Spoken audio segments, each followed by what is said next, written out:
Alright, welcome back. This is a roundtable discussion review thing. I don't know what the fuck we call it. We don't have a table. It's a round bar discussion. Yeah. Why not? So we're going to review several different games today. It's going to be mascots. Mascots. So we're going to review mascot games today. Specifically bad 80s mascots. Are they all 80s then? I think so. 80s, 90s. This is a spot. Speaking of our first mascot, we'll go with 7-Up. The Oncola. Is that what it is? Yeah. Alright, the Oncola. Which is a relevant point in the game. So today, It's important. we're going to go with Cool Spot on Sega Genesis. Dave, what is the story of Cool Spot?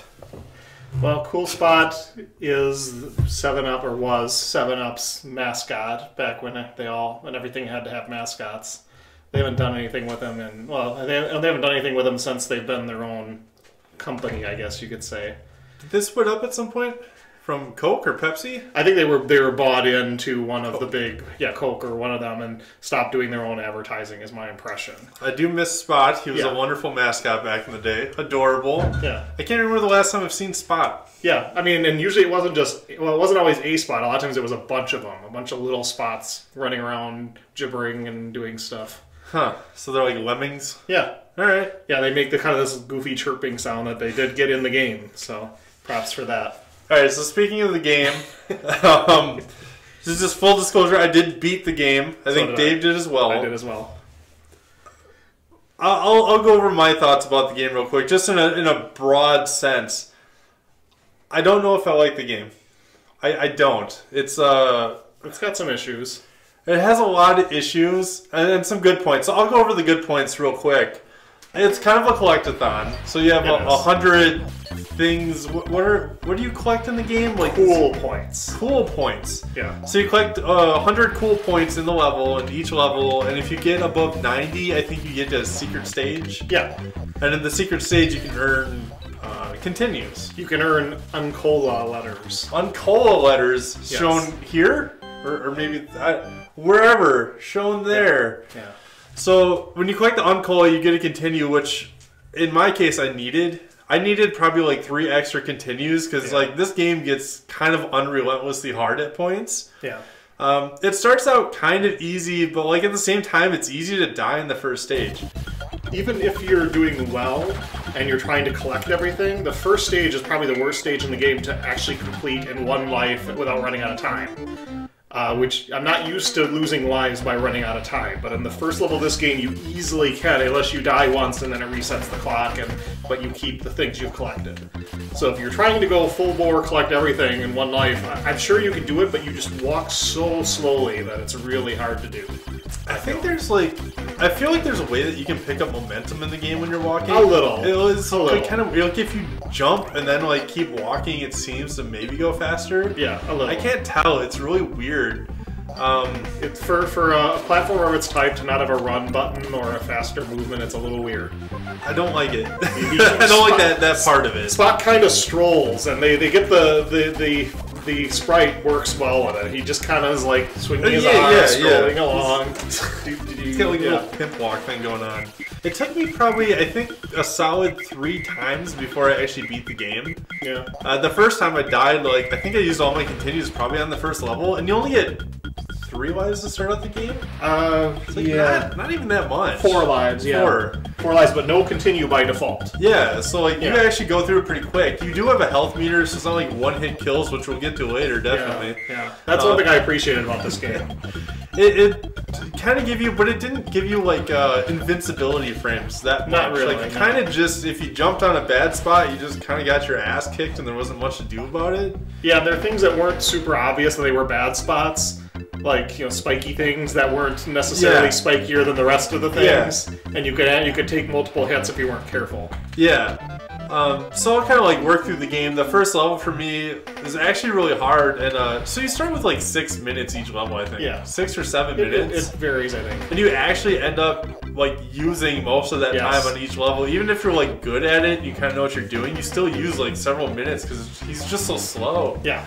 But you can find time power-ups in the level too, and it's like whatever. You eventually work it out, but so the first level is the beach, and it's like actually somewhat difficult, and then it kind of gets into like a ship. But it's deceptively difficult though, because it seems like you're just strolling along the beach and just shooting stuff. But yeah, there's a whole bunch of cool points way up in the air that you have to jump from balloon to get to. You have to slingshot yourself upward to them and so forth. So if you just ignore all that stuff and go left to right, it's not really that bad. But if you're actually trying to collect everything and actually trying to see, because you can't immediately see where everything is, you know, it's like 3 or 4 screens tall, and so to actually figure out where everything is to get that high enough score, it's harder than it seems. That's true. I totally forgot about the balloons. So there's kind of like, I'll call the balloons platforms because that's basically what they are, but they're platforms that you have to grab onto and float to other ones, and it like goes on forever. It's not just like a couple balloons and you're done. It's like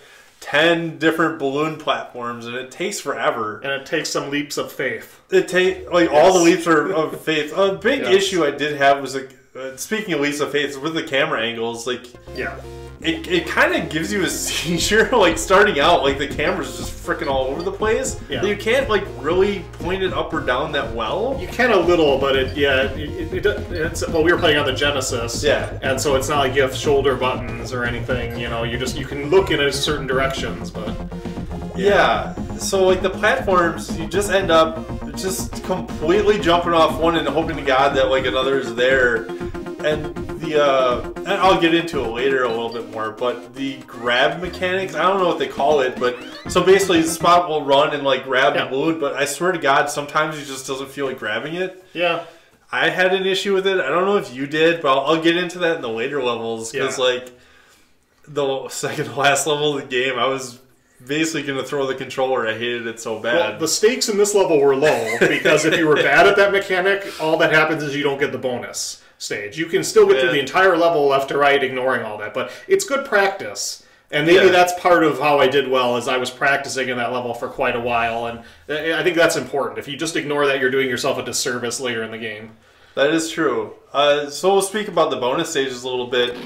The bonus stage is basically balloon hell. I think every one of them was, from what I remember. But what's cool about it is, if you think about it, you're inside a, I can't remember if it's a can or a cup. Is that what that is? Yeah, a can or a cup of 7-Up, and all the bubbles. So you're bouncing around on the soda bubbles, and it's almost like a Sonic game. You got the blast processing going. You know, you're kind of zooming up and down, and you know, trying to get all the stuff. And there's this game has a thing where you can get time power-ups, where you adds to the clock, and those bonus levels have a bunch of them, and you need them if you're going to get everything and to explore the whole level. I did not realize that the bonus level is supposed to be like in a can. Yeah. That totally makes sense now, and I kind of like it a little bit more. Or a bottle or something. I kind of wish I knew that, because like, okay, so you're basically bouncing sud to sud. Yeah. And at the top, somewhere along the top of the bottle or can or whatever, is like a letter.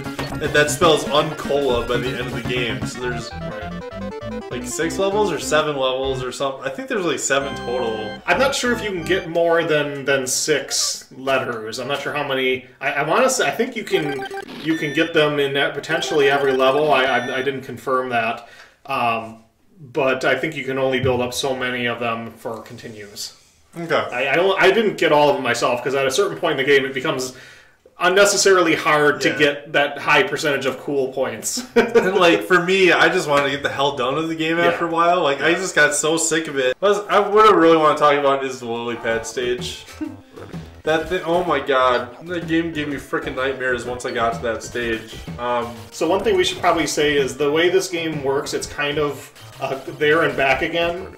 The general thought process is you're a Spot trying to save the rest of the Spots. They don't really say who captured them or for why, but they're in these cages, you're saving them.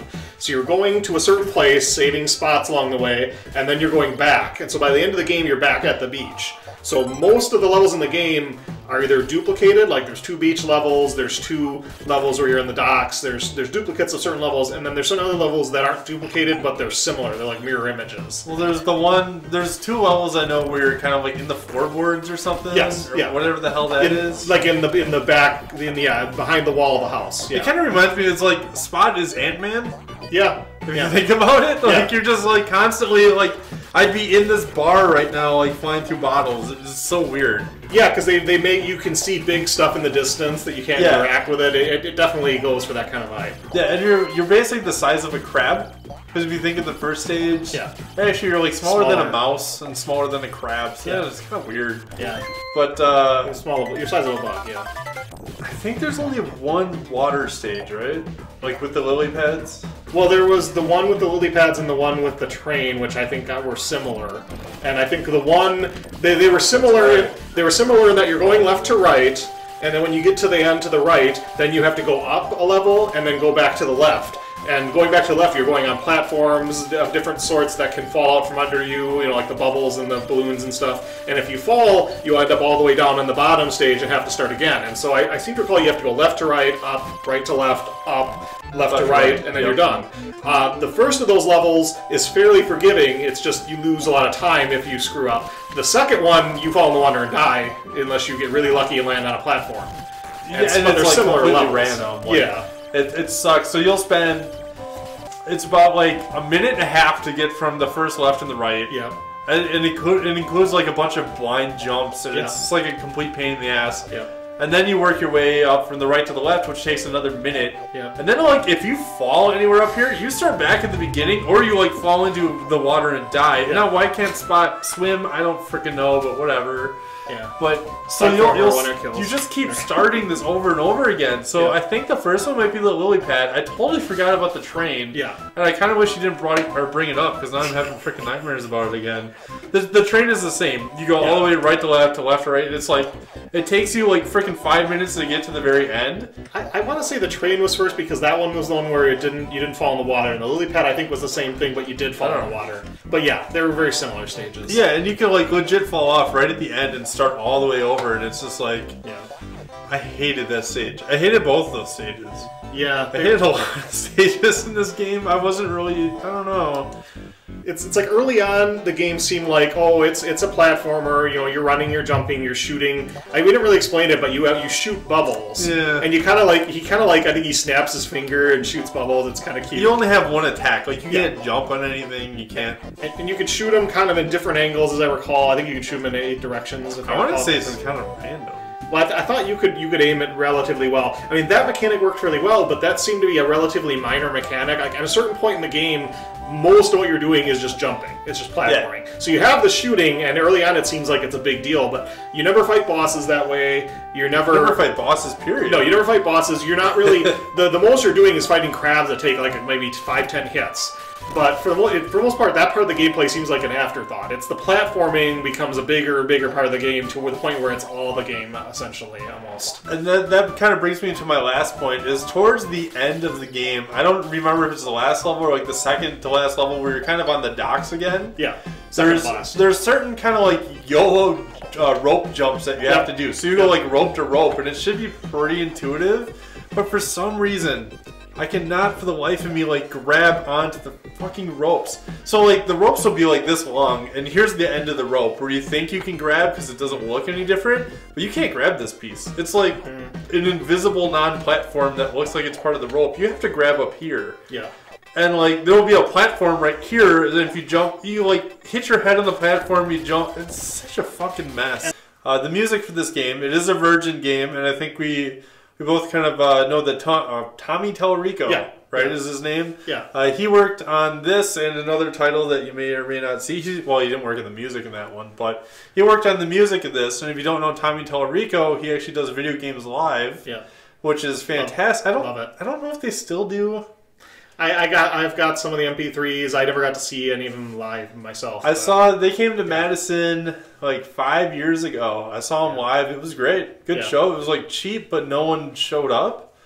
There's maybe a crowd of like 100. Yeah. And they like rent out. So basically they go from place to place. Tommy Tallarico, he writes the music for, like, he'll redo video game music for orchestra. Yeah. So he'll go around and basically rent out local orchestra bands and give them the sheets of music. They maybe spend, like a week practicing it. Right. And then they host a show where they'll have like a projector with like game footage. They kind of make like a music video out of a video game, and then they play like orchestral music to it. It's really cool. So Tommy Tallarico, who also had a show on G4 back in the day. It was maybe over 10 years ago, but he had a show with that Jeff dude who hosts the video game awards every year. I forgot what his name is. Like Jeff something. The guy that has a man crush with Hideo Kojima from Konami.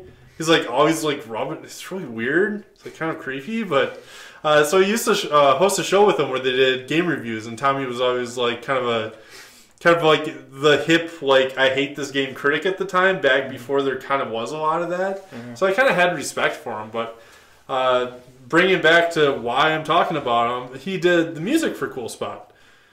And it's actually not bad. Yeah, it starts out on the beach with a very, I'm trying to remember the name of the theme. It's a 16-bit Genesis rendition of, I should have looked up the music ahead of time. Well, there's kind of like it's kind of Elvis.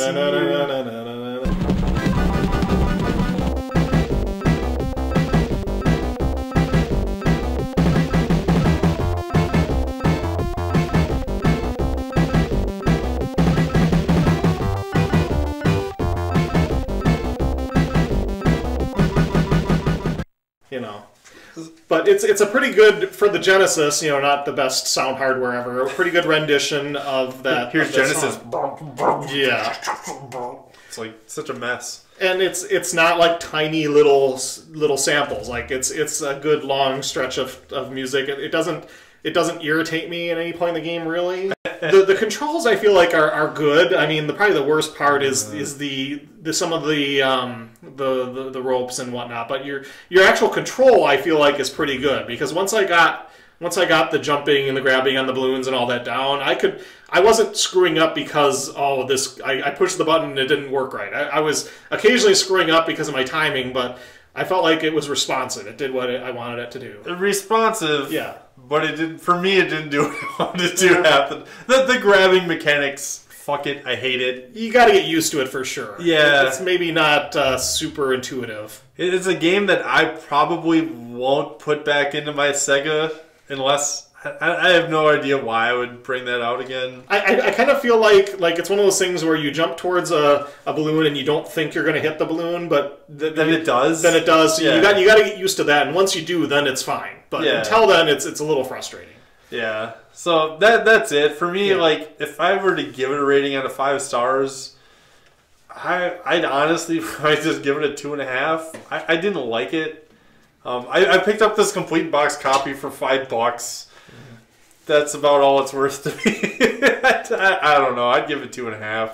I'd give it a solid 3, just because this sort of platformer normally isn't my favorite. Yeah. And I wouldn't call it, I'd say a 4 level would be, one of the least, one of the more average Marios maybe. I always consider, for me, like anything 4 and above is a pretty damn good game. Right. Anything 5 and above is like, there's not really anything I would change. Yeah. I really liked it. I feel like this is a pretty average platformer with some strong suits and some bad spots.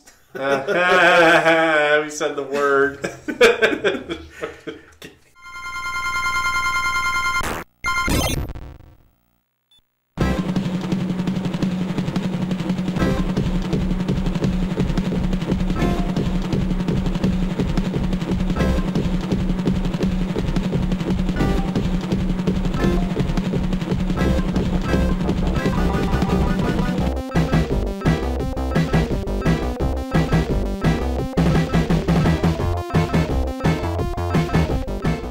Our next game, brought to you by a wonderful advertisement of Cheetos, which is not even the Cheetos that are in this game, by the way, is Chester Cheetah's Too Cool to Fool on Super Nintendo. I feel like this was when the paws were a big thing. The paws Cheetos, which I actually liked. Yeah, they're shaped like paws. Dude, those things are fucking gross. Oh, I love those. I like them more than regular Cheetos. I don't know why. But really? Yeah. Oh, I hated those. Yeah. So those are out kind of in the early 90s along with this game, right? Yeah. I think this game was probably made to promote those damn things. Yeah, they're all over this game, yes. Specifically the paws, not regular Cheetos, but the paws. Yeah, the paw. Dude, I hated those. I really hated it. It's like, to me, and my wife brought up a good point. It's kind of like the 3D Doritos that they made at one point, where it's just like, this isn't a Dorito. Yeah, they made the paws. I think they made checkerboard ones at one point too, or similar thing. I always like the consistency of those. I like the crunchy Cheetos. Yeah. Anyway, we're fucking talking about Cheetos and not the game. So this is Chester Cheetah's Too Cool to Fool on Super Nintendo. By far, we got 2 more reviews to do, but this is by far my most hated game that we did. Yeah. I think it's a giant piece of shit. Cheetah shit. Yeah. Cheetah shit. Yeah. It's like fucking. It's faster than cheetah diarrhea. So it'd be a little bit faster coming out than poop, I guess. Yeah. But god damn, can you think of anything positive to say about this game? It was over quickly. It is a quick game. What is it? Maybe like 20 minutes, maybe, if you like were good and you went through from start to finish? So the biggest thing about this game that killed me is I could see where they were going with it, and if they had pulled it off well, it could have been a much more engaging game, but as it stood, the game encourages you to ignore about half of each level and just rush straight through as quickly as you can to the end. And I challenged you at one point to 100% the first level, just to get an idea of where they were going with it. And then I did that one time, and after that I'm like, no, I'm ignoring all this other stuff because it is completely pointless. Like, theoretically, if you go through all this extra work, at least double the length of the level and put in all this effort and do everything perfectly and not screw up, because certain screw-ups mean you can't 100% it. Yep. If you do all that, I think you get an extra 1-up, and that's not worth. Yeah. Not worth at all, because it takes you, like, the average time to complete each level is probably like 4 minutes. Yeah. Yeah. But if you were to collect everything, it would take you like 10 minutes. At least. Because it takes forever. They put so just kind of like Spot, you collect. There's stuff in the background you can't see. Like Cheetos or some shit, or like points or something. And there's like maybe not 100 of them per map, but there's pretty damn close. Yeah. And if you collect them all, you get whoopity-doo, like a 1-up. Yeah. But they're so goddamn hard, like you said. Yeah. There's like certain enemies that you have to bounce off of in order to get some of the collectibles, but if you kill the enemy, it's gone. Like, they don't respawn. Yeah. And some of the enemies can just like not work with you. Yeah. There are cases where I 100%ed it because I did the first level only. I didn't bother after that. Yeah. But there are some cases where I tried to get one of the high up points. I couldn't. I screwed up. I had to go further into the level, like way further into the level, to attract another one of the spring enemies, lure it back without killing it and without it falling into the pit, the bottomless pit. Got to get it to the right area, jump off it, get the point. Yay! I'm all set. It was way too much work. Unless you get it right the first attempt. Yeah. I'm going to try to explain the story, I think, of this game. You're Chester Cheetah, obviously. You are too cool for this game. And the zoo. There was a zoo in this? Yeah, that's where he starts out, is the Four Corners Zoo. Oh, that was in this one? Yes. Oh. And he escapes the zoo, or he wants to escape the zoo, because it is too square for him. It is not a cool zoo. Remember when square was a word? Yeah. I wasn't even born when it was. Like, honestly, I was born in like the late 80s. Like, I'm pretty sure no one used the word square when I was growing up. Like, it's like a Breakfast Club term or something. I would say they used it ironically, but they weren't that self-aware. No. So your base, I'm trying to figure out why. For some reason, you had to build a motorcycle, so you're like super cool. So it is Chester Cheetah's motorcycle. You can see because it's got the cheetah pattern and all that. It's purple. But like, why are you? So it's his motorcycle, but Mean Eugene, which is the main villain. If anyone saw that was a cat, not a cheetah. Too cool to fool that cat. Mean Eugene is the antagonist. He's a zookeeper at the zoo, and he wants to keep Chester Cheetah there. And so presumably he stole his bike and disassembled it so Chester can't get out and go to Hipsville, USA, I guess is where he wants to go. So yeah, you're trying to recover your bike that Mean Eugene has stolen from you and disassembled and hidden around the zoo and so forth, so you can't get out of the zoo. Makes a lot of sense. Yeah. Fuck. Okay, It had way more of a story than I thought. I thought, because at the end of the level, when you beat it, you get like a piece of a motorcycle. Yes. And then, like, there's only, what, 5 levels in the game? Like, it's a really short game. It's like 20 minutes. Actually, I want to say 4 pieces of the motorcycle, and the 5th one might just be a boss. No, it is 5. You beat him at the very end, and you get the final piece, and then you're on your motorcycle and off to the races. Then they're cool. Yes. In theory. Fuck this game. Okay, so some of the... I'll kind of break down some of the levels. The first level is just like a straight, you can just run through the thing. Yes. It's the worst offender of what I was describing, where there's so many things to collect. There's sewer pipes that you can duck into and go down, and you have to hunch down. You have this ducking, walk, crawl thing that you can do. And by the way, the most hilarious thing about that is to do it faster, you can jump. Yeah, you just jump. Scoots kind of like a rat. It's pointless. But this whole area, this whole section down below, there's one area where the piece of the motorcycle is. All the rest of it is pointless. Yeah. So if you know where that piece is, like, fuck the rest of the game. It doesn't even... Skip all the rest. I think the cat. I think the cat wants to be involved.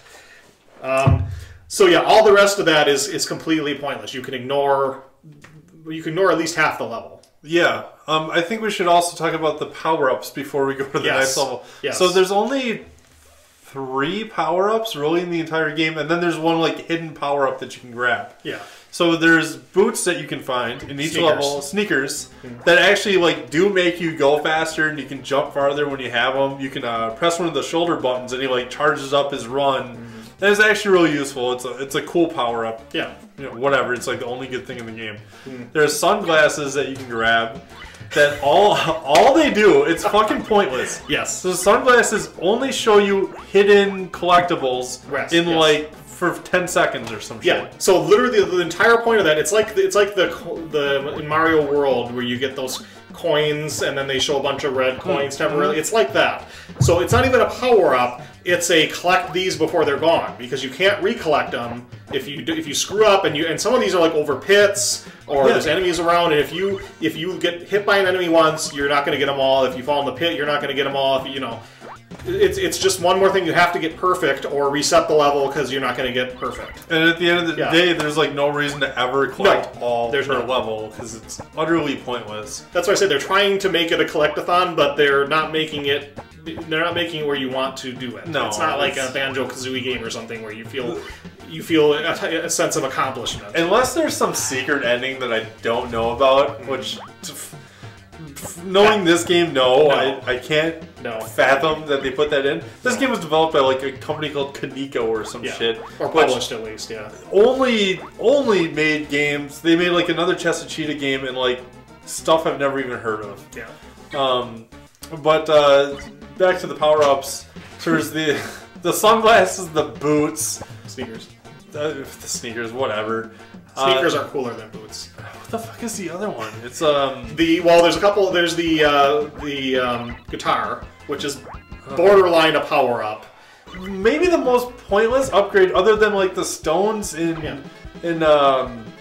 like Friday the 13th. Sure. But the staff in Dr. Jekyll and Mr. Hyde. It's up there with the staff in Dr. Jekyll. Up there. It's a fucking useless power up. Well, like those turtles. Like the only thing that's dangerous about the turtles is when they stop, they're invincible. So you have to kill them while they're moving, which is you got to get used to it. Whatever. But the only thing that's good about the guitar there is that always kills them. So, like I said, pick your poison.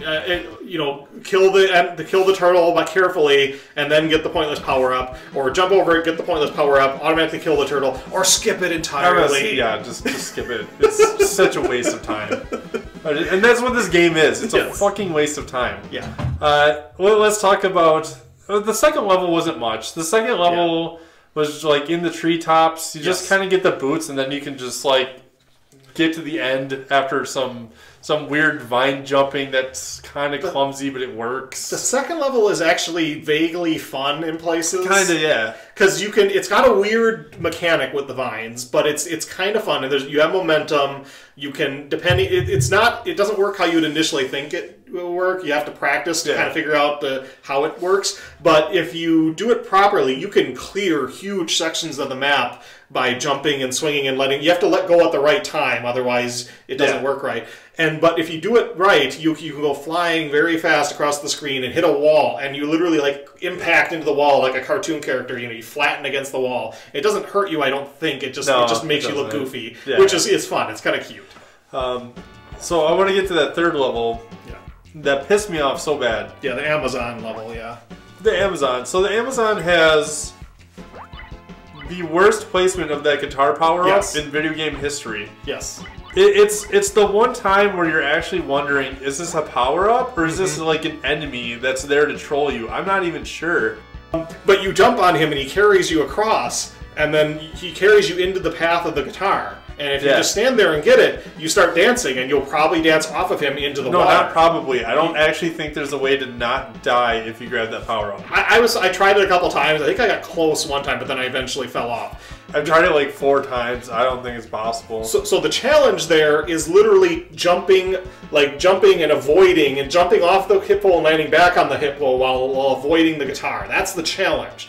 So I gotta think that's an unintended challenge. I don't think they intended it to be... There's no way they could have not intended that to like be the shittiest thing ever. Yeah, you would think they intended it to be... You would think they intended it to be a power-up, but the way it's placed, you would think it was an obstacle or an enemy.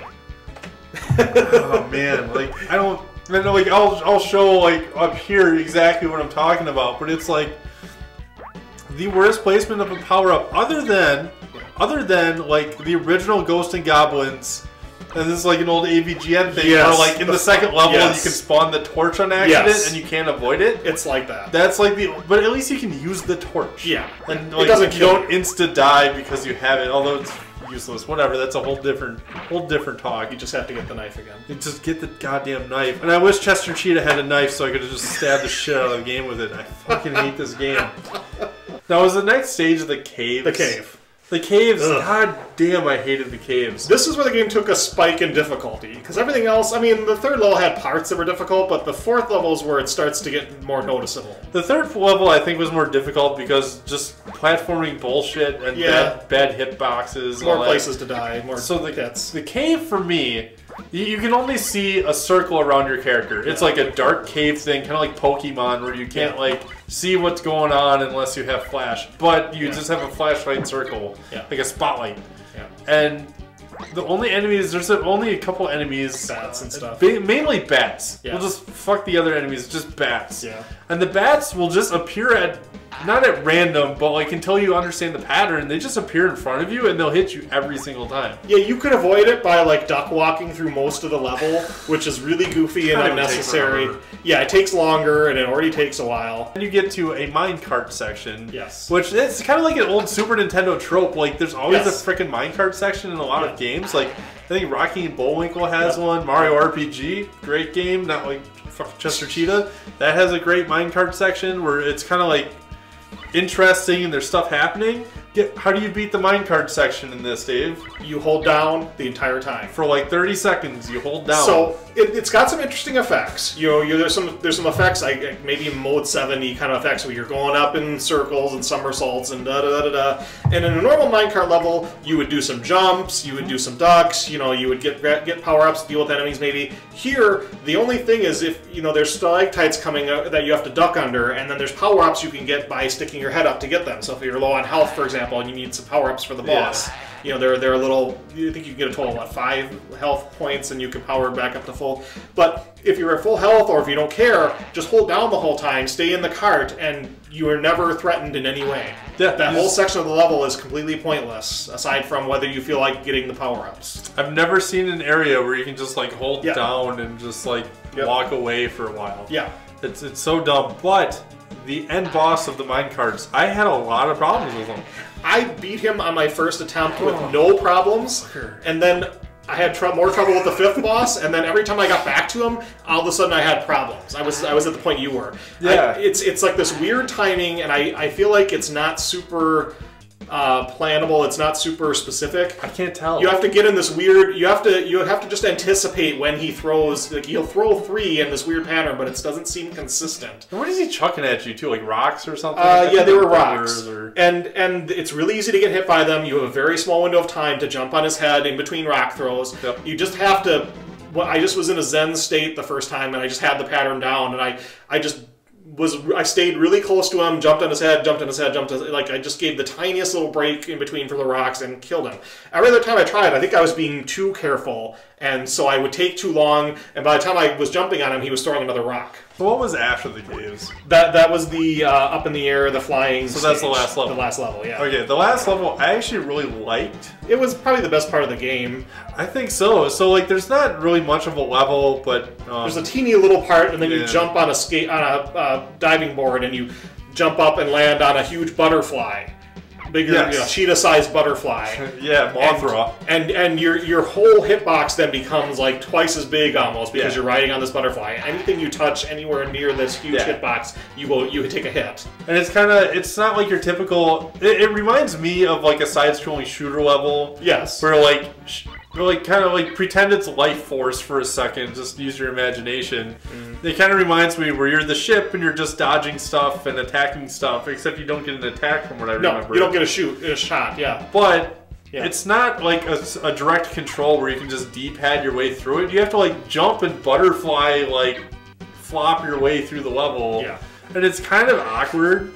But I thought it was a pretty good level. I actually liked it. Yeah, I would have been. I think I would have preferred if it was a shooter level. The way of killing things was kind of goofy. It's again one of those games where the hitbox isn't what you think it is, and so you could basically land on things a certain way and you would kill them. But if you were a teeny bit off, like forward or backward, they would hit you instead and damage you. And so I would go on my way to avoid killing things, even if I was pretty confident I could, because you could take cheap hits and you know. I spent most of my time in like the bottom right-hand corner, I think, of that level, and like sort of in the middle. It's a fun level, and it actually lasts for like a few minutes. It would have been that part. It would have been a lot more fun if the hitbox wasn't so ginormous. Yeah. And then you have, right after that section, you're greeted with the final boss.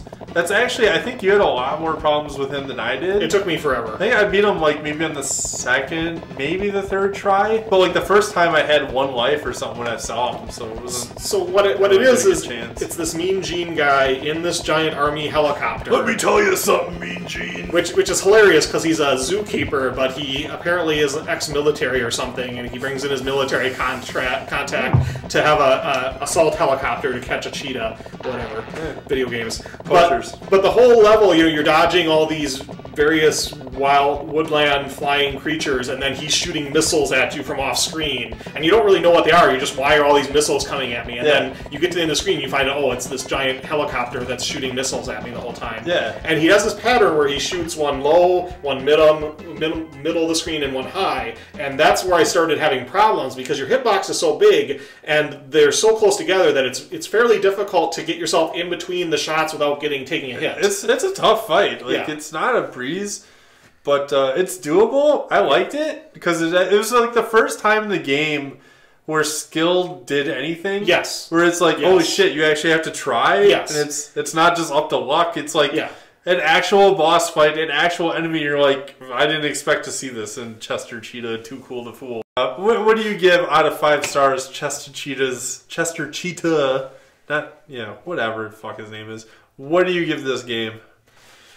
To be fair, I guess I'm leaning towards a 1.5 and a 2.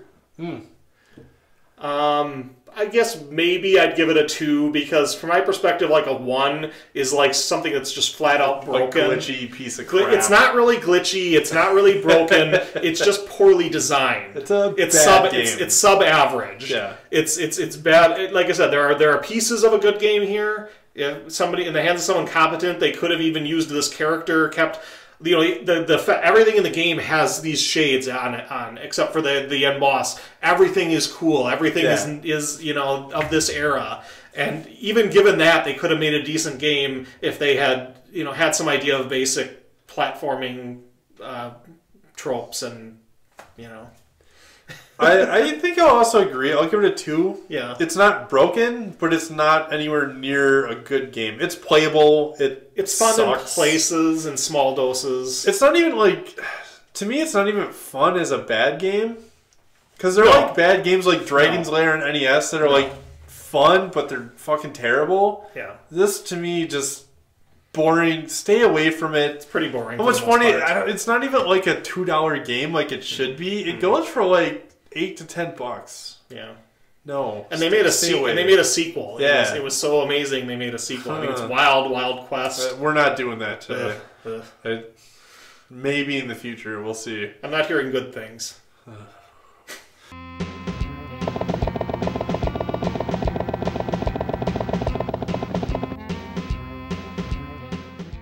Alright, for our next game, it's brought to you by McDonald's. I don't even know what their mascot what is their slogan is right now. I don't know. I'm do loving the it. do. I'm loving it. Something like that. I don't know. That was it. I don't know. Does this bag say it? It does. It says I'm loving it. Okay, Dave got it right. Good job. I kind of like food, folks, and fun. Sorry. Who's that from? That was from ages ago. Oh. There was I think it was a Nostalgia Critic thing where they were making fun of it because if you say it too fast, it sounds like food, fucks, and fun. Hey. So our next game, sponsored by McDonald's, is McKids on Nintendo. Yay! This might be the most culturally accepting game I've ever seen, by the way. Yeah. If you see, and we'll crop it right on there, you can play as a white kid or a black kid. It's actually pretty cool. I like it. They had a sequel called Mick and Mac, which I think are the same people there. The Global Gladiators. Oh, is that the one on Sega? Yeah. I have it. Same series or same Ooh. general and that was even more like culturally blah blah blah. You know. Shit, I might have to play that sometime. Yeah. I don't know if it's anywhere near as good. It's a different style of game, but it's in the same general universe. I'm gonna be playing that one pretty soon, I think. Yeah, at least that's my impression. So, Dave, what are your first thoughts about McKids on Nintendo? The absolute best Mario 3 clone on the SNES out of SNES or SNES NES on the NES out of I don't know. It might be the only one of its kind. I can't think of a fuck ton of Mario 3 clones. But it's the very best of those. It is the best by default. I think so. It's a good game. It is a good game. It's a good game. It's a solid platformer. This is a game. I think I didn't do any research on this, but I think when I was a kid, I think this game was actually for sale at McDonald's, right? Might have been. I want to say it was, because they were selling a game, which I'm assuming McKids is the only freaking McDonald's game on Nintendo. I think there's another one in Japan only, where you play as Ronald McDonald, and I think it got rebranded over here as, it might have been a Mickey Mouse game or something. It was a little goofy. Okay. But I think they used to sell this game at McDonald's. I remember like begging my parents to like buy this back in the day, because I loved Happy Meals and all that stuff, and I had Nintendo, and I'm like, I want McKids! But we didn't have a ton of money, and they told me to fuck off politely. But, McKids... I never played this back in the day. Me neither. I think I would have run screaming. Just, you know, even back then I think I realized that licensed things tended to suck. Yeah. I think even back then I had a general thought process that... We'll get to another one in a little bit. Yeah. Which we have a different opinion on. Yeah. So McKids, like Dave said, it's a Mario 3 clone. Also made by Virgin, right? Yeah. By the same as School Spot, yeah. So the music in this, it's not actually done by Tommy Tallarico, but he did QA on it. I only bring that up because his freaking name is also in the credits, and I'm like, oh, 2 games with the same guy. Yep. Whoa. Not planned. No, he did like QA or something in this. But the music is really good. Yeah. It's like not bad. It's and that's what amazing, a lot of people bring that up because it's very cheerful music. Yeah. But it has like a weird metallic sort of sound to it. Like it's kind of messy, but it's good. Yeah, I don't really know what else to say about it. It's weird. It's almost got kind of an early chiptune quality to it. Yeah. It's different. Yeah. But I think the story of this game is like the Hamburglar has taken Ronald's magic bag. Oh, that's right. Yes. So he took his magic bag for reasons because he's the Hamburglar. Maybe he thought there were burgers in it. I don't fucking know. Or maybe he could conjure burgers. It's up to you to find cards, and these cards let you go to different McDonald's mascot characters, which eventually leads you to the Hamburglar. Although, was he even in the game? He was. Or no, he was. He was in, like, the... Every stage has a McDonald Land character who's... He's kind of like the kings in Mario 3. Yeah. Except instead of at the end, it's at the beginning of the stage. Yeah. And he's like, you know, get all my special cards, whatever. And he was the McDonald Land character in the end stage. You know, he's supposed to be the enemy throughout the game, but then you find out at the end that he himself... is a victim of a rogue magic bag, and he is asking for your help and getting it back as well. So I think the biggest takeaway from this game, and I kind of made a mistake, I started this at like 8:30 on a Sunday night, which is a fucking terrible idea. I figured, it's McKids, it'll take me like an hour to beat, and I'll be done with it, and yay, I can review it or whatever. No, it took me like 2.5 hours to beat. Yeah. It is not an easy game.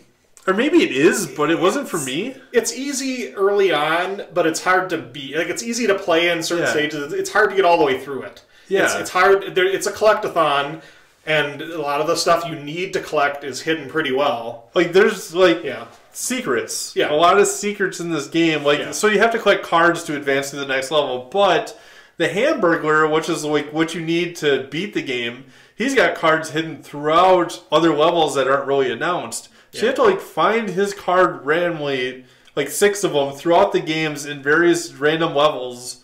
It was a pain in the ass. Yeah, and I missed one, like, when you get the cards, it doesn't tell you what kind of card it is. It tells you at the end of the level. Yeah. And if you're not paying attention, you may forget. And if you're trying to go back and collect the cards later, it's like you have to, like, write down which cards you got in which levels. You know, it's kind of fun that way. I had to use an FAQ later on. I got kind of lost on, like, what cards I missed, because I got to, like, the very last part, and I'm like, I was getting tired at that point. I was getting kind of cranky, because the game is, like, kind of ruthless at parts, which we'll get into, but it's like...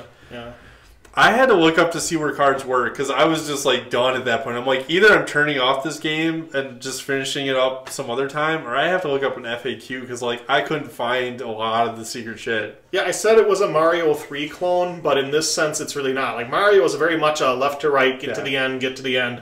This game, you can do that. There are levels where you can get to the end and not accomplish anything. Like, there are levels that literally have an end goal very early on in the level, but if you land on it, you don't get anything in the level, you don't get any cards, you don't get anything, and you have to go back and do it again until you get the actual items in the level. Yeah, so the end goal is, like, not the end if you don't get the cards. The end goal gets you out of the level, but it doesn't necessarily get you anything useful. Yeah, it's kind of an interesting... that I actually appreciate. It's kind of neat. It's kind of like in Mario World, where you have multiple exits from the level. It's kind of like that, but handled differently. Yeah, but most of those are to get secret areas. Yeah, here it's like needed to it's advance. Needed to advance. Yeah, you can easily keep beating the same level over and over again and not realize there is stuff in that level you absolutely have to get to beat the game. So it's much more of a collectathon, a little less of a platformer in some ways. There aren't really any power-ups in the game? Not really, no. I mean, there are environmental things. There are one-ups and there are environmental things that kind of serve the function of power-ups. Yeah. I don't know, it's just a unique game. I don't even have, like, that much to say about it. It's long. Yeah. It's not easy. And it's just kind of there aren't even bosses other than the end boss. Yeah, it doesn't give you a ton of levels. It doesn't give you a ton of levels. I think you have infinite continues, but I forget.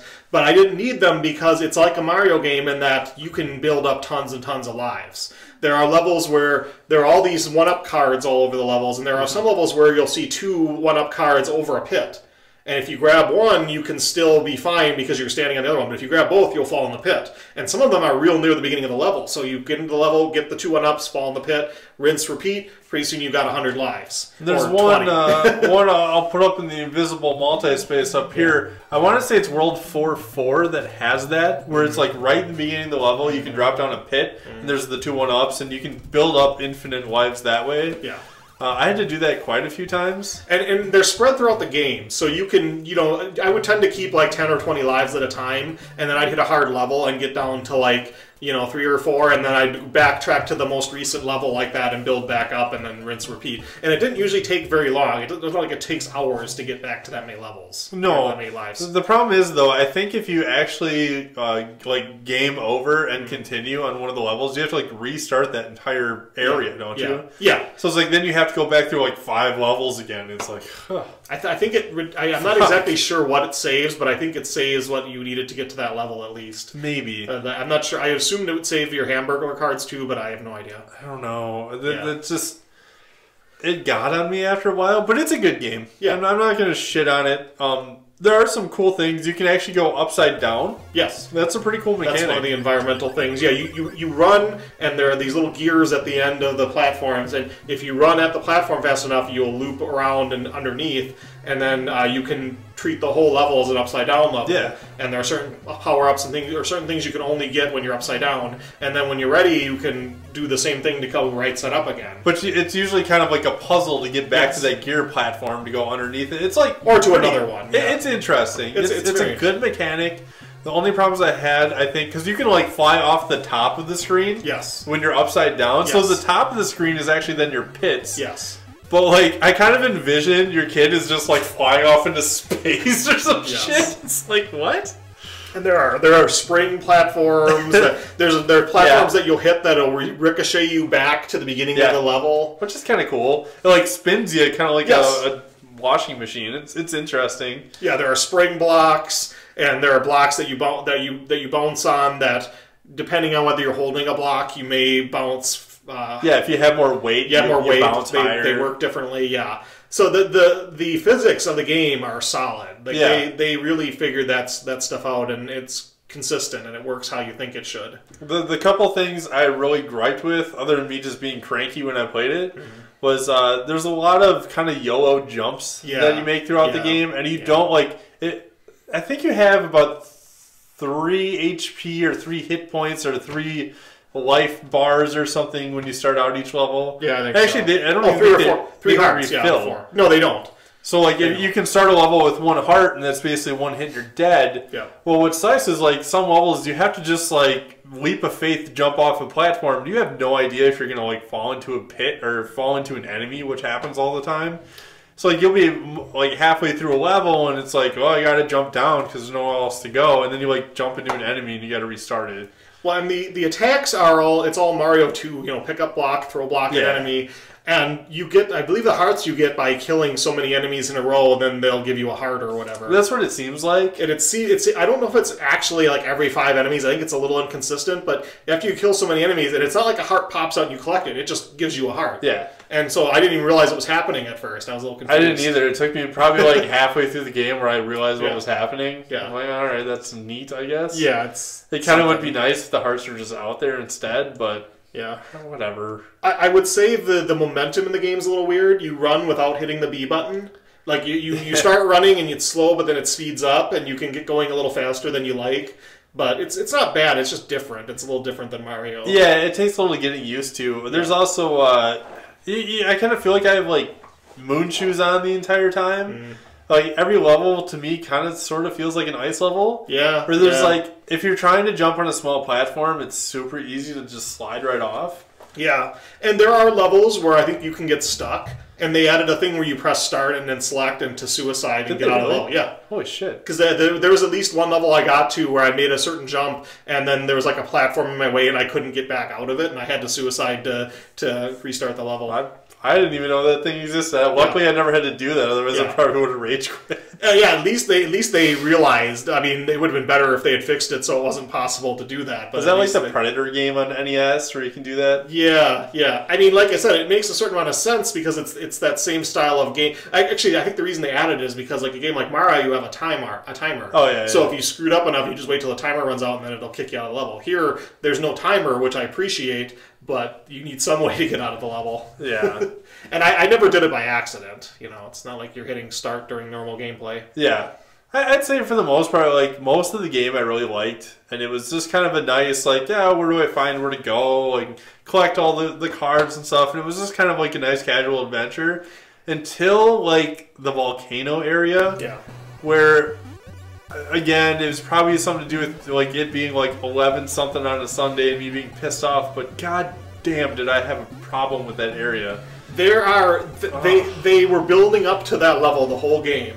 I think there were things that they used in earlier levels that they barely used. Yeah. And then they brought them all together in the last level. So you had one stage where to get one of the bonus cards, which we didn't talk about that. There are bonus cards throughout the game that if you get all of them, there's a bonus level you can get to, and there's a whole bunch. There's some extra levels. There's no real point to them, but if you want to play some extra levels, have fun. I unlocked them, but yeah. I just wanted to beat the game, so I didn't care. But to get one of the bonus cards in one level, you have to get up to the top left of the screen, go around one of those upside down platforms, get upside down, jump onto this little treadmill platform, which... Those are the worst. Yeah, you basically have to run on them, and you can run forward or backward, and that makes it go left or right along the track. But when you're upside down, it reverses it, so it's confusing. So you're running along this platform, occasionally jumping to avoid enemies or get onto platforms or get whatever, and occasionally jumping from one of these little treadmill platforms to another one, again upside down, which is confusing. Yep. And you're going through this whole level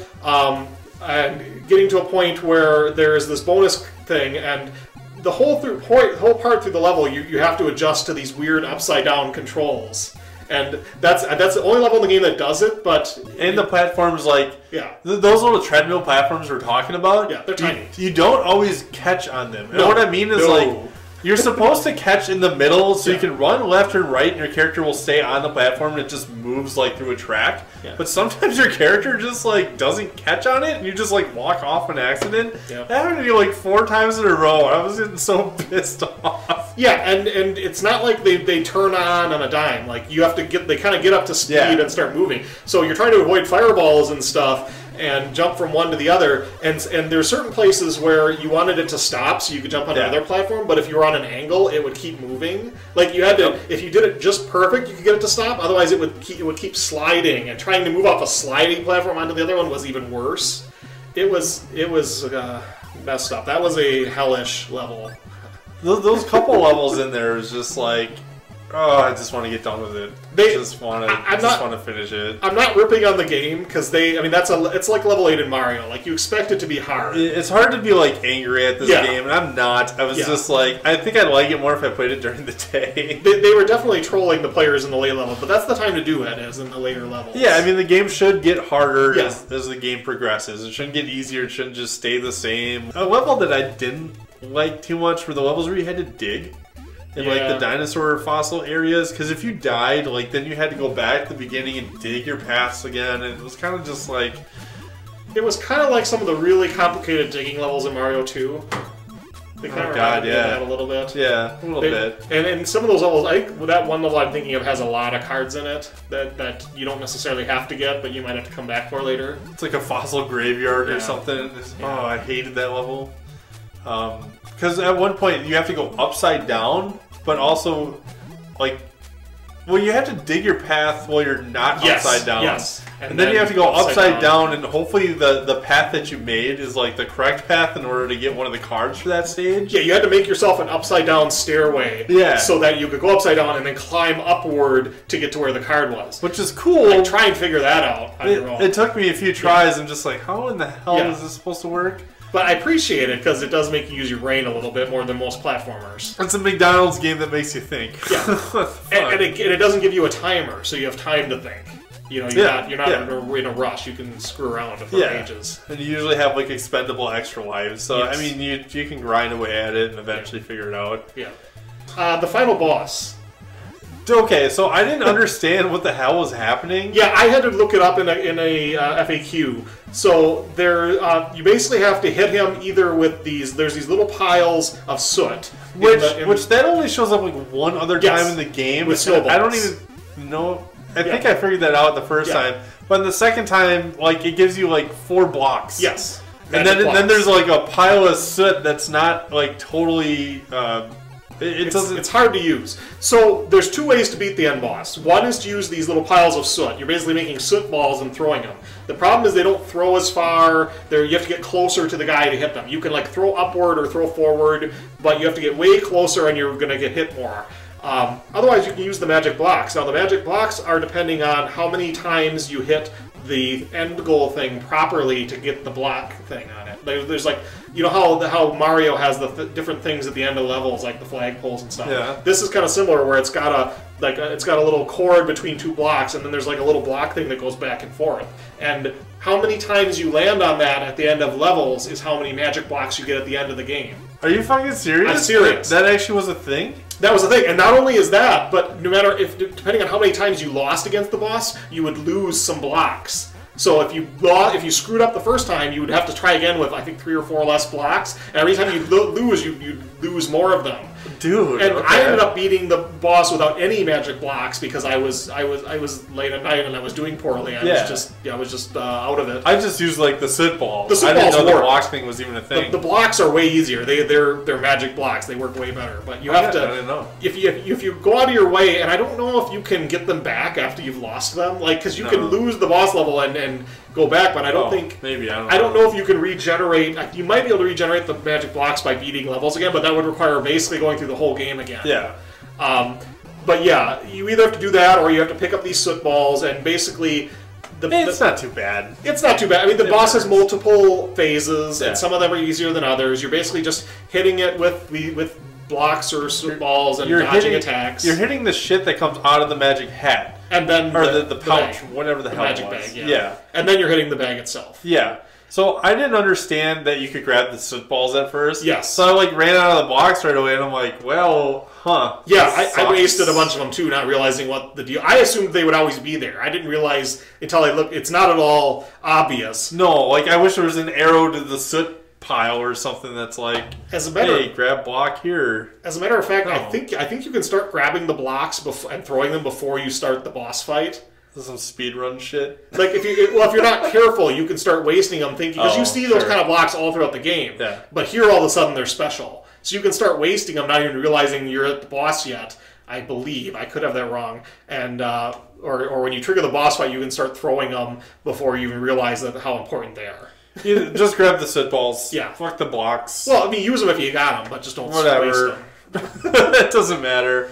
It wasn't an easy boss, especially since you haven't been fighting bosses the whole game. Well, yeah, there's like no bosses other than that area, Yeah. and then it's like not. It doesn't show you like how you beat it. Yeah. In fact, I thought it just kept shooting out projectiles, and I thought I had to hit the bag first, and I'm like, right. This is impossible. I don't know what to do. Like the early parts where things come out of the bag is actually pretty easy. It's super easy. But then the later part is the bag kind of flies back and forth above your head and easy drops to dodge. It's stuff though. It's easy to dodge, but it's a little hard to dodge and still hit it. Yeah, well, yeah, it takes a while. That's the thing that takes a little coordination. It's not hard, but it takes some coordination. Yeah, and then afterwards, I don't even remember the ending.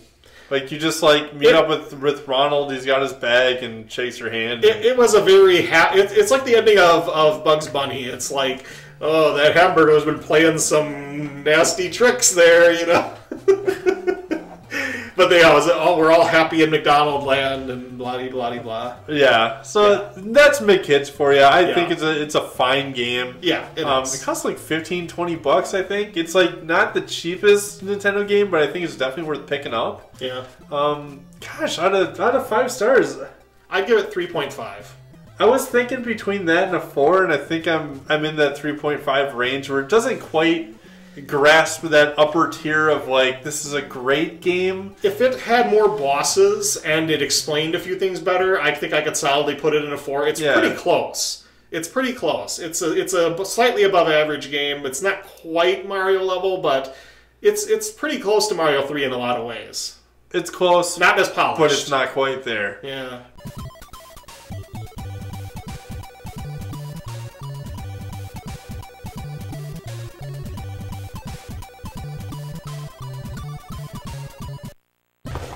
Alright, so for our final game, Dave, would you like some Domino's fresh pizza in under 30 minutes? Yes, but hold the noid.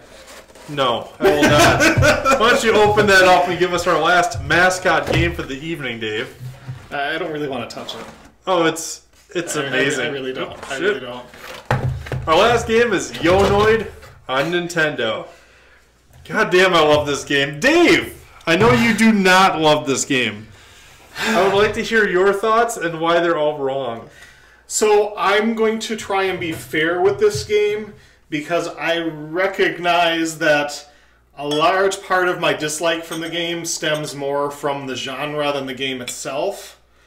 And I'm being a little specific with genre because these are all basically platformer games, right?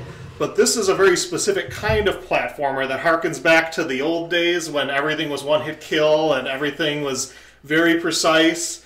That's a thing that you would see with other Nintendo games, but it almost harkens more to like Atari era and so forth. And it's a kind of style of game that by the time the Nintendo was around, I was like, okay, we're done with these games now. Now we're to Mario-style platformers where we have a couple hits, or we have power-ups, or we have all this other cool stuff. And, you know, Noid has some of that, but I feel like it belongs to that older era of platformers that I'm not happy with.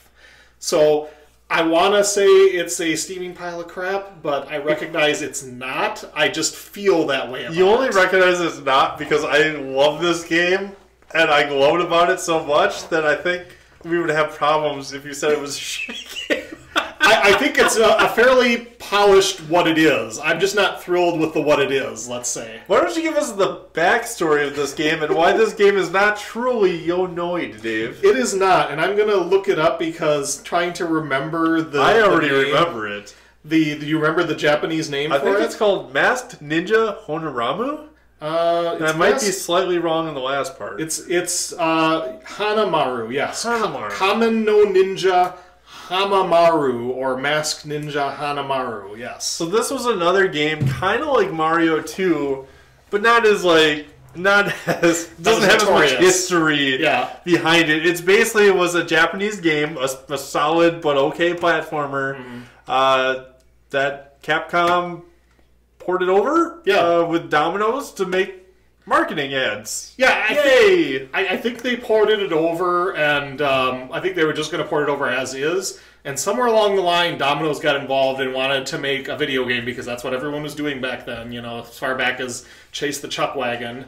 What the fuck is that? That was an Atari game made by the Purita people. I have a game called Kool-Aid Man or something on Atari. Yeah. So, Atari was in that shit a long time before. Yeah, since Atari, there have been companies trying to cash in on marketing through video games. You see what this says? Avoid the Noid. Call Domino's Pizza. I would like to avoid the Noid, yes. The Noid is the greatest thing ever. It tastes so great. I'm actually... I don't dislike the Noid mascot. He always kind of amused... Awesome. I loved claymation stuff back in the day. The California Raisins, all that stuff. Those commercials were awesome. It's your call. You can enjoy the fresh baked quality from Domino's Pizza or take your chances with the Noid. You can have pizza made to your order, or you can count on our famous 30-minute delivery, or you can taste the quality from Domino's Pizza, so avoid the Noid. The Noid is a mascot, much like Spot, I think could come back today, and it would be it'd be not awesome. bad. It'd be fine. They brought back the California Raisins 10 years ago, and it's sort of popular again. Yeah. I was he would just show up and he'd be like, I'm going to wreck your pizza, but I can't wreck the Domino's pizza because it's too awesome. Yeah. It was kind of goofy. And this, I did a little bit of research on the Noid, because I don't know why, I just like this game. But, so apparently the mascot, and this might just be complete bullshit, because it was back in the 80s, the internet didn't exist, and news was just kind of, if it wasn't worldwide, it was all just kind of rumor.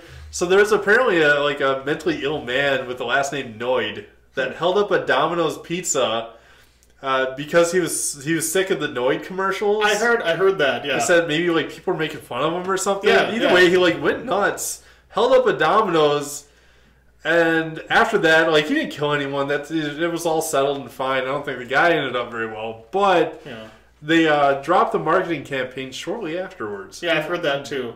It's not verified if it was because of that situation or if the Yo-Noid had just kind of run its course. It probably had, but I would like to see it again today. Yeah. Anyway, enough about the Noid. I want to talk a little bit about Yo-Noid and why I love this game. Just one last thing I would like to say is the bringing it over from Kamen no Ninja to the Yo-Noid. They did make a couple minor changes. I think there was actually an extra hit because you power up you could get with a helmet. There were some minor things that didn't make it over. It's unfortunate. That's for us weak American gamers. I guess, yeah. So the Noid, a little bit of backstory, not on the Noid, but I used to have this game growing up. I loved it. I didn't. But it's a very hard game. He still hasn't beaten it. I've beaten it 5 times. I haven't dedicated the time to beating it. It's a guilty pleasure game of mine. So I used to have this as a kid, and there are certain tropes in this game that every NES game that has, an ice level, that is really actually pretty daunting the first couple times you play it. Yeah. Because it's maybe the slidiest of ice mechanics. You just fly. Well, not just slidiest, but you can jump straight up and down and then just start sliding in a random direction. It almost seems like it's not random, but it feels that way. I'm used to Mario slidey ice levels. This is a little different. It has its own mechanics that I have never seen really recaptured. Yeah. So the game is hard from the first level until the very last. Like there's not like a bullshit easy level. There's maybe one like the sewer level that I maybe have ever died once in. And see, this is I'd like to explain a little bit why this game irritates me.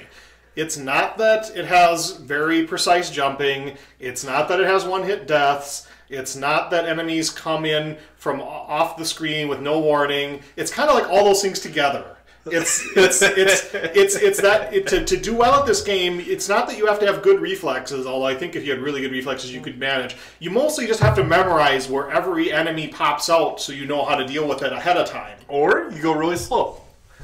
You can do some of that, but some levels, even if you go slow, you're not going to see where the enemy's coming unless you know in advance that he's going to be there. So there's certain platforms where you can only jump into certain places, and an enemy's going to pop up unless you jump and immediately jump again. So I think you're talking about a lot of the first stage, where there's the fish. Yes. And that trips a lot of people up. Yonoid's kind of like a game, kind of like Dragon's Lair, where like if I'm just fucking around having people over for a bad game night, like I'll throw in Yonoid and just see like how far people can actually get, because it's like stupid hard. Yes. For no apparent reason other than the fact that bullshit NES. Well, it's like Dragon's Lair is a good example. It's a memorization game. It's not a reflexes game, and reflex platformers I'm okay with. Memorization platformers are anti-Dave. I do not like. So basically, Yonoid versus like Ninja Gaiden. Yeah, Ninja Gaiden, I feel like, I mean, there's some memorization there, but I feel like it's a little more based on your reflexes, whereas Yonoid, I feel like, is primarily memorization. I'm not saying it doesn't require reflexes, but I say it's primarily just knowing what's going to happen when. And it's just not a style of game I'm thrilled with. So, starting out this game, you actually want like a million continues, because the game is ridiculously hard. Yes. It doesn't pussy around and give you like hints or anything. It just throws you into the rough. Like, some people don't get past the first level, and then a lot of people don't get past the second. And then once you get to the third level, which is a skateboard level, most people just rage quit at that point, throw their hands up and say, fuck this game, it sucks. The hitbox. Oh, the hitbox. It changes. So you can't jump on any enemies in the game other than the skateboard level. This game ruined me as a kid. This is like, I would get to the skateboard level after like fucking around with the second one, which was really hard. And so I get the skateboard level where like you think you're supposed to go super fast because you're on a skateboard, and when you go fast, like your Noid starts blinking, and it's like pretty cool. Yeah. Like, well, shit, dude, like you're extreme Noid, but you're not invincible. I don't think the flash does anything. It just makes you go fast. Yeah. It's just like a special effect because you're extreme Noid. Yeah. Whatever. It doesn't make you zip through enemies or anything like that. No. Yeah. No. So there's a ton of enemies that just like will kill you out of nowhere in that stage. Well, and you don't have your yo-yo anymore, so all you can do is land on the enemies. And when you jump up, you like grab your skateboard. You do an ollie. You do an ollie. You're extreme. Yeah. And you would think, oh, if I hit them anywhere on the skateboard, I'm fine. But no. If you hit them too much on the far forward part of your skateboard, you will take a hit. You have to. It's almost like you have to land on them like Mario, but your sprite doesn't indicate that. You have to hit them on the back foot of your skateboard. Yeah, yeah. If that makes sense. Or at least as close to the back foot as you can. So if you don't get enough height above the enemy, yeah, he's likely to hit the front part of your skateboard and do damage to you versus the other way around. And damage is death in that game. Yes. There's no like taking a hit and dealing with it later. You just die. You lose a life, and you don't have that many really starting out. Like, so on that level, I mostly just tried to avoid enemies. I didn't even go on my way to kill them because you absolutely avoid them. Yeah, yeah. It's hard to confirm that you will absolutely hit them.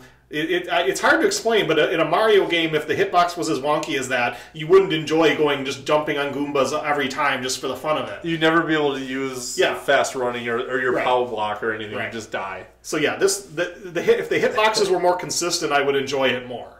For sure. They're only really inconsistent in that and one other area, which I think is actually the next level when you're on the boats. Yeah. So there's these like cannonballs on the boats that are just like shooting at you randomly throughout the stage, and you can hit them with your yo-yo to destroy them so they won't hit you, but they flash like a little explosion for about a second. If you actually jump into that explosion, you'll die.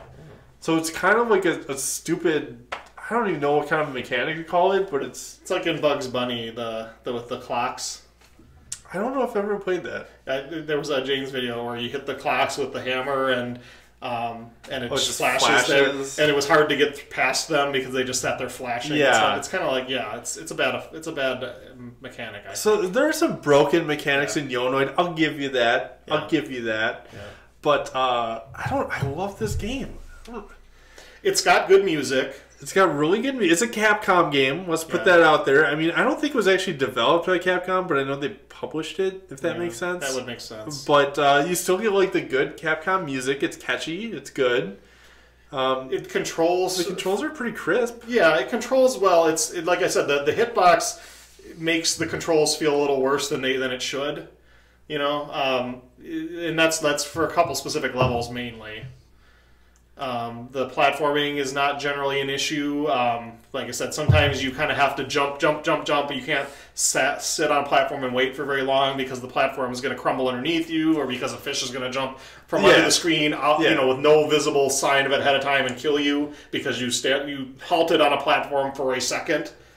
That was really frustrating. I forgot to mention there are other power-ups you can get other than just your yo-yo. Right. There's like screen clearing, earthquake power-ups, and the snowstorm. The snowstorm, they both do the same thing. They're like screen clearing abilities. I think one only hits enemies on the ground, and the other one, the snowstorm, I think one hits enemies in the air too. Maybe. I'll tell you this: I've never noticed a difference. Okay. I've played through the game too many times. I thought that's what they were supposed to do. But... there's a power-up that makes you black, which coincidentally makes you jump higher. Well, you know. Maybe that's a thing, because like the evil Noid is Mr. Green, right? He's a green Noid. Yes. And the other champion Noids you fight in the pizza battles are different color Noids. There's one actually the color of poop later on. So yeah, there are apparently different Noid races that do not get along, apparently. Maybe. You're going like canon into this. I don't know if there's technically like a Noid storyline, but I'm kind of digging if they had one. Yeah, yeah. So later on through the game, some of the power-ups actually do kind of matter. Like, you want the long yo-yo for as long as you can hold it, because it actually helps like clear some sections later on through the game. It's like 2 or 3 times longer than your normal yo-yo. Yeah, and it costs like nothing to use. So you grab scrolls throughout the game, which I want it has to be a remnant of the Japanese port. Yes. Because there's no reason that Yonoid would be grabbing scrolls, like ninja scrolls throughout each level. It's like, this is a very, if you play the original one, which you can through an emulator or what have you, it's a very Japanese-ish game. Like, you're going through areas that you would recognize from, you know, anime or from, you know, historicals or whatever. It's very traditional looking, old-timey Japanese village kind of thing. I played it once for like 5 minutes. And so you see remnants like the scrolls, and like the pizza battle is replacing like a Jankan, you know, rock, paper, scissors kind of thing, you know. There's a lot of little bits and pieces that they made little slight changes, but you could see the traces of it left. And the music kind of seems like it wouldn't be out of place in certain other games that have a more Japanese feel to them, I think. Or at least for what we see in Nintendo games. Like Mystical Ninja, you know. It's a good game. Yeah, it feels like a very, you know, the flavor is very Japanese. It is. Yeah, it makes you like feel like you're actually playing in a Japan setting and not like in random. Actually, Yonoid takes place in New York City. Yeah, but it doesn't necessarily feel that way all the time. It doesn't, but in the backgrounds, you do notice that there are skyscrapers and stuff. So it's like I don't know if they changed some backgrounds. Yeah, I mean it's neat. Yeah, I kind of like some of the background settings, especially later on in the game, which you didn't get to. There's some kind of like neat night effects in one level. It's nothing amazing, but it's just kind of adorable in an NES way. So I kind of played a trick on Dave because he hasn't beaten the game. So later on through the level, I think it's like level 7 or 8. One or the other. I think it's level 8 actually. It's after the circus stage, I think. Yeah, 7 is the circus, I think. There's all of a sudden the game just thinks it's a flying game. In your gyrocopter. Yeah, you have like an old like Leonardo da Vinci gyrocopter. Yeah. Suddenly out of nowhere. There's no cutscene leading to it. There's no text. There's no anything. At the beginning of the game, it tells you that the Noid is going to fight Mr. Green with his gadgets. So apparently the Noid has I think he did in the cartoon or the commercials. I think he had weird gadgets. I think so. He had like a pizza press, which you actually get in the game. Yeah. It's useless. Yeah. But he has this little gyrocopter, and the game doesn't tell you But you're supposed to jump in order to not die. Yeah, you immediately fall from the top of the screen to the bottom in a second. Yeah. And if you don't start pressing the jump button immediately, you die. You lose a life. You just die. Yeah. Like the first time I played that, I'm like, wait, what the hell just happened? Yeah, like, you don't start on a platform. change? You don't start on a platform with the gyrocopter, which would make more sense. which would make more sense. You just drop. So you're automatically, for no reason, inexplicably, in a gyrocopter, you fall to your death. It's kind of a fun trick to play on somebody, but it actually takes a while to get there because, like, that's the 6th or 7th level in, and like the game's not easy up to that point. Yeah. But that's a fun trick to play on your friends. I fell for it. If you're good at Yono. But yeah, that's not an easy thing to get to that stage to pull that trick. And that stage isn't easy either. It has like a weird. That's another weird hitbox stage where it just kind of like your hitbox is like freaking huge on the screen. It's kind of like playing the balloon adventure stage of Balloon Fight, but with a like 3 or 4 times bigger hitbox and with more stuff on the screen. That's kind of what it reminds me of. Yeah, there's like these wombats that follow you around and spikes. And yeah, all these mines, yeah. And the wombats, yeah, you can't just dodge them. Like, they follow you. They go off the screen but are still there and following you. Yeah. And you have to use your screen clearing things to get rid of them. Yeah. And so I like that because it switches it up. I wish it would frickin' tell you, but like once you know it, you know it. Yeah. But it switches it up enough where the game doesn't get so stale. Yeah. Like there are levels where the screen actually starts scrolling, and you have to like you have to match with the platforms and everything, and it's just kind of neat. After the gyrocopter level, it gets harder. It gets so much harder. There's a level where there's just a bunch of guys that pop out of windows randomly and throw bottles at you. But here's another hitbox thing where, like, you'll be right here and the guy will be in a window right here and he'll throw a bottle either right at you if you're close enough to him, which they're, like, too fast to avoid, or he just throws it horizontally and your ears are right here. But it passes right through you. You think you're going to die, and there's no ducking in the game. So it looks like it goes right into your face, but the hitbox is, like, not his ears. Well, that's good. So, like, you think you're good. It fucks you up, so it, like, screws you up mentally. But the game, like, that level is super long. Well, because you have to be so twitchy in the game. It's not like you have a health bar. Yeah. Or, yeah, you have to, any little touch. And this whole game you're going through, and literally you can land on a platform and die within a second if you don't immediately jump off the platform. So this whole game you're just twitchy and like, oh my god. Yeah, and then once you get to that level, there's dudes that pop out of windows and throw bottles at you, and you're like, holy shit. Like, what just happened? And then, like, that level, the first time I was there, I think I used, like, 2 continues. Like, I just got my ass kicked. After that, it gets even harder. It gets to a level where, inexplicably, there's, like, a room that has maybe 3 or 4 very small platforms that you can jump to, and randomly, boxes just start falling from the sky that kill you. And I'm not even sure what the hell the pattern is, but you have to learn how to avoid them, and it's like... It took me probably another 2 continues the first couple times I was on it. It gets so hard. You didn't see certain power-ups where you actually... There's like a Mario Star power-up that you can get in Yono. I think I got that once, actually. Like, maybe in the sewers, I think there's one in there. Yeah, I got it once in the sewers, yeah. But there's other levels where you basically have to have it. Otherwise, like, you just straight up can't complete the level.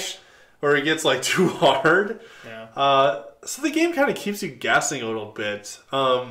There's a level, and I did a playthrough once on the channel you can watch, but there's a level where it looks like you find Skeeter from Doug, and we didn't get there when we just played it, but he's like all super buff, and like his shirt's all ripped and stuff. He looks like he's like jacked up, but like he looks like some weird dude you find in an alley.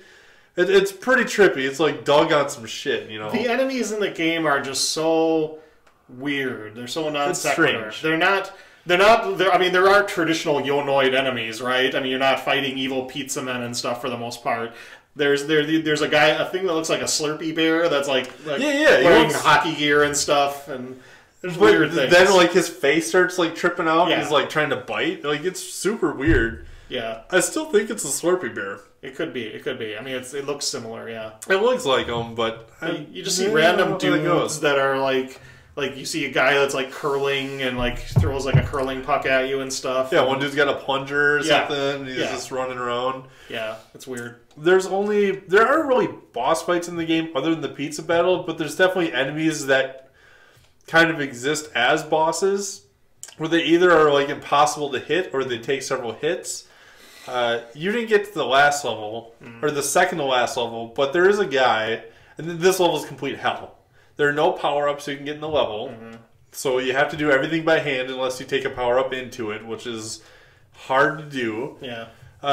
So on that level, you climb a skyscraper, and you get to the top so you can get in another gyrocopter and finish the game. Yeah. But this level, there's pots coming out of windows. I think it's actually a random pattern. Yeah. Like it'll either bounce towards you or away from you, and it's just kind of like screw you if you get it wrong. Yeah, sounds about right. So that part's extremely hard. But at the very top, there's a guy who throws barrels. He's kind of like your own version of Donkey Kong. And if you get too close to him, he just starts running at you. But you don't know. You have no idea. You have to know in advance. You have to play it through enough times to know what's going to happen. Yeah, and you can't you can't wait for him to throw his barrels and stuff. He usually just chucks it at your head and you're dead. Yeah. And you don't have a power up, and it's like the biggest pain in the ass to get by. I finally figured out how to do it pretty consistently without dying to him every time. But that's like a total beginner's trap. It's like this entire game is a beginner's trap. Yeah. The last level is actually probably the easiest level in the game. The very last one. That's fine. It's another gyrocopter, and there's like a guy like with a little lightning stick shooting lightning at you. But it's probably by far the easiest level. And that's pretty much it for Yonoid. Yeah. It's a game that's ruthlessly hard. It's Nintendo hard. It is very Nintendo hard. And by Nintendo hard, I mean not just reflexes and whatnot, but like you have to play the game enough times to memorize it. But it's a long game, too. It's Nintendo hard in the bad ways to a large extent. But some people like that. I mean, for the style of game it is, I think it's pretty good at what it does. It's not a style of game I'm thrilled with. I am nostalgic as hell for this game, and I love it. It's not even so bad it's good. I just like it. I don't know why. I'm a big fan of the music. I like the controls. I like the difficulty. I like difficult NES games that aren't bad. I prefer difficult NES video games where it's just, like I said, just reflexes. Like, you know, you just get good at the game and you can just take what it throws at you. Yeah. I don't have a good memory, so I'm not really good at memorizing the entirety of a game, you know? I mean, this game kind of reminds me of the original Gradius, where Gradius isn't so much like... I was going to say Life Force, but Life Force has so many bullshitty deaths to it. Yeah. Gradius also has a lot of bullshitty deaths as well, where you have to know exactly where to be on the screen before things happen, otherwise you're just dead and there's nothing you can do. That kind of reminds... Like, Yonoid's like the platforming version of Gradius. Sure. In my opinion. Yeah. It's a style of game that still existed in the NES, but it was on the way out, I like to think. Yeah. I think it was kind of more the norm in earlier game systems and arcades and whatnot. And then by the time the NES came around, they didn't have to rely on it, so they were starting to move away from that. Yeah. So I love it. I personally give Yonoid probably 3.5 stars. 3.5. To be fair, I'll give it a 3. I want to give it a 2.5 to be lower than Cool Spot, but I realize that's my bias. So realistically, I would give it a 3, and I would consider them fairly equal for the kind of game they are. I wouldn't call either one of them a 4. I respectfully disagree with Cool Spot being anywhere near the level of Yonoid. I enjoy it more. I will fuck this game. Fuck this game. But it's catchy, and it's, you know, for Nintendo, for Capcom, not bad. Not bad. Good work. Even if it's just a reskin, kind of like Mario or Mario 2 is. I have nothing wrong with it. We didn't get the original version in English anyway, so fuck if I care. Anyway, that's Yonoid for you. Again, today I don't have a beer review. Yonoid is a solid 3.5 stars. Thanks for watching, everyone, and enjoy.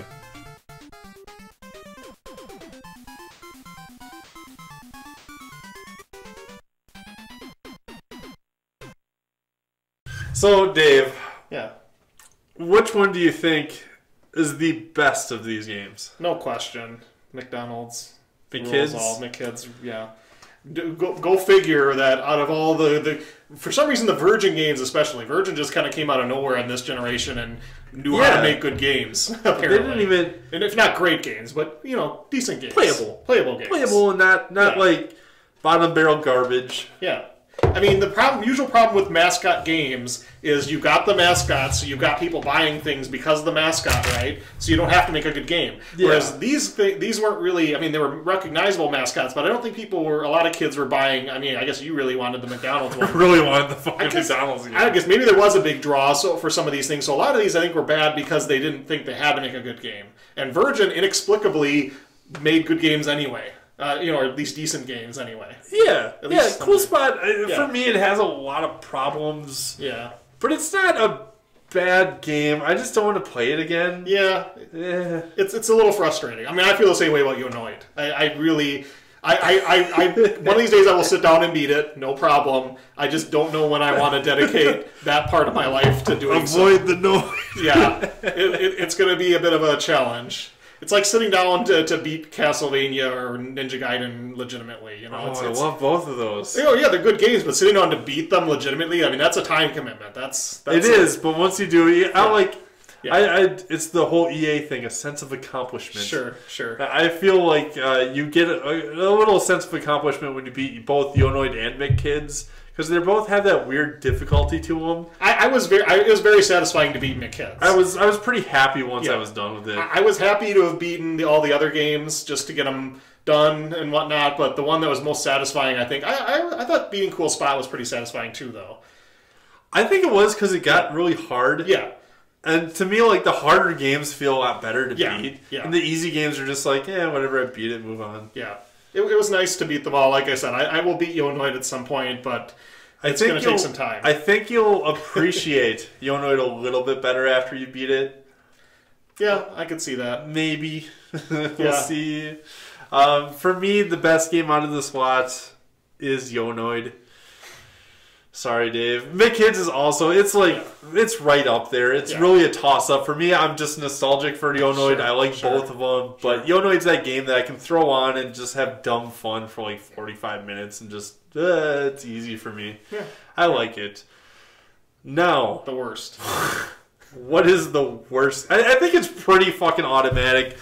I'm reading Dave's mind. It's Chester Cheetah's Too Cool, Too Fool. I kind of wanted to say Yonoid, but that's my bias speaking. I suppose you could also choose Yonoid. I won't. You haven't beaten it yet. Once you beat Yonoid, it won't be the shittiest game in here. Like I said, I have to be fair. It's my bias that I'm not as thrilled with that style of game, but it's not a bad example of its type of game. Whereas Chester Cheetah is just a bad platformer. It's a fucking bad game. It's not a good of any kind of game. It's a game made by people who don't understand what power-ups are, who don't understand, barely play video games. Yeah, barely play video games. It's you'd have a lot of these games back then that were 4 or 5 level games that were sometimes made difficult. Like this game was literally made difficult in the last stage just because they clearly didn't know how to make a long, decent game. They barely knew how to make 4 or 5 playable levels. Much less more than that. Yeah, this game, nope. Yeah, so nope. Fuck that game. So full of nope. But, so Dave, we've just done Mascot games. Yeah. And our next theme, I know you don't know what it is. So Not we're yet. going to move all this shit out of the way. Fuck these shitty Mascot games. Fuck Chester Cheetah's Too Cool to Fool. These games are great. Screw the Noid. Not fuck you. The Noid is great. Fuck Domino's Pizza. Which actually wasn't bad. I haven't had Domino's in years until recently. I'm okay with Domino's. Next month is my birthday. Actually, this month. It's May. What am I talking about? So, I'm throwing a birthday party, Dave. And what I've done here is I'm going to do it in reverse. I have presents. Presents, Dave. Prezzies. I want you to pick maybe 3 or 4 of these. I don't know. We'll see what they are. I don't even remember which one is in which. But Dave, my gift to you, because I'm in the giving mood, why don't you pick 3 games out of those, and we'll see what our next games are. Alright, let's try this one. Oh boy. Look at that Christmas wrapping paper in May. Oh, oh, it's Barney's hide and seek game. Ugh. Oh, that is boy. special. What a good pickup there, Dave. Oh man. I'm happy it's not my present, and I'm sad I'm gonna have to play it. Well, you're making my birthday shitty. Why don't you open up another gift, Dave? Let's try. Get this shit out of here.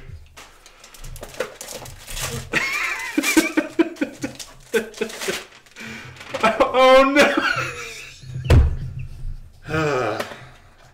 Really? Really?